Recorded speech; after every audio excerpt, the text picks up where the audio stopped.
Karts nuo karto su skautų slėniu vedu edukacinius žygius.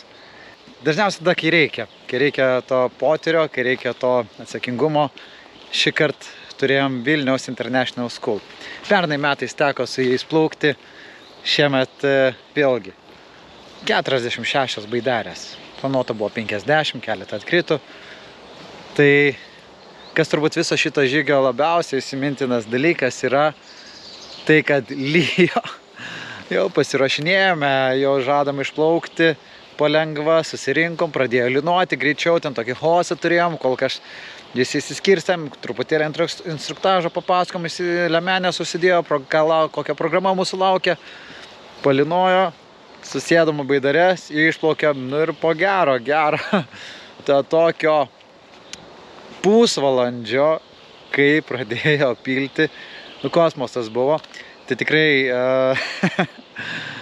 nebuvo smagus plaukimas, tokiu momentu dažnai savęs klausiu, ar tikrai man to reikia. Taigi mes per lietų, bet tokį, nu visai jau nebejokingas, fainas lietutis. Ten mūsų draugės merginos, kurios plaukia, strigusios.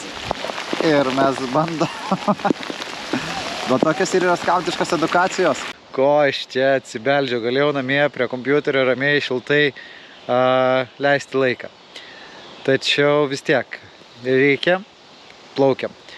Plaukiau visiškai pilnai išlapęs, dar iš baidarės išlempant į krantą pastumėjo, tai daug vandens atėjo. Nu tai toks buvo visai momentas, kuris nebuvo tai labai smagus.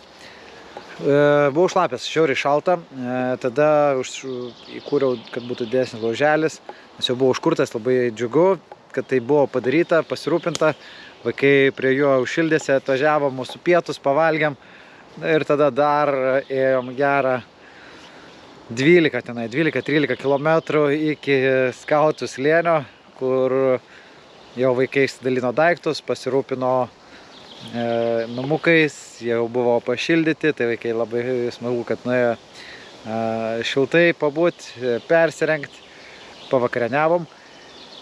Ir jau tada gavom iš mokyklos direktorės, sako, žiūrėkit, jūs tokią dieną turėjot, visi šlapi, visi pavargę, neturi nuotaikos, gal vakarinės programos nieko nedarom, paliekam kitai dienai. Šita mano visa tokia diena buvo apie iššūkį, potyrį ir prisimintiną gerą plaukimą baidarėmis. Gerai, sekite kitas naujienas.